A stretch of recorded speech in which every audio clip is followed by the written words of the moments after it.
இப்போ நம்ம பார்க்குறது அட்வான்ஸு லேட்டஸ்ட் ட்ரீட்மெண்ட் இது லேட்டஸ்ட்டாக போயிட்டுருக்கு. ஸோ இது வந்து டாக்டர் பெயினா இந்த டாக்டர் பெயினா வச்சு தான் நம்ம இந்த ட்ரீட்மெண்ட் பண்ணணும். இந்த டாக்டர் பெயினா வந்து ஸ்கின்னோட உள் லேயரில் இறங்கி இது வந்து வேலை செய்யும்.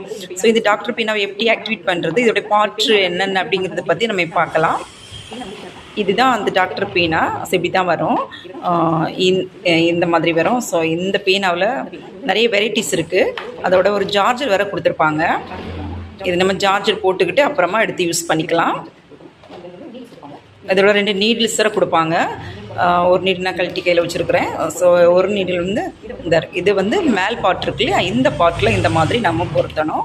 அதில் ஒரு பட்டன் இருக்கும். ஸோ அந்த பட்டனை நம்ம அழுத்திக்கிட்டு இந்த நீடில்ஸ் அதில் வந்து ஃபிட் பண்ணால் ஃபிட் ஆகும். இந்த நீடில் வந்து ஸ்கின்க உள் லேயர் வரைக்கும் இறங்கி வேலை செய்யும். ஸோ இந்த மாதிரி நம்ம ஒரு லைனாக போட்டு நாம் வந்து ட்ரீட்மெண்ட் பண்ணணும். ஸோ ஆக்டிவேட் பண்ண தெரியாதவங்க கண்டிப்பாக அதை யூஸ் பண்ணக்கூடாது. நல்லா ஆக்டிவேட் பண்ணதுக்கப்புறம் நம்ம அதை யூஸ் பண்ணிக்கணும். பின்னாடி இருக்குல்ல இதெல்லாம் சார்ஜர் போடுறது. ஸோ இது வந்து யூஸ் பண்ண தெரியாமல் கண்டிப்பாக யூஸ் பண்ணாதீங்க. யூஸ் பண்ணி நல்ல எக்ஸ்பீரியன்ஸ் ஆன பிறகு இதை நீங்கள் யூஸ் பண்ணுங்கள். அந்த பார்ட் இருக்குல்லையா, மேலே இருக்கிற பார்ட் வந்து இன்ஜெக்ஷன் வெளியே தெரியும்.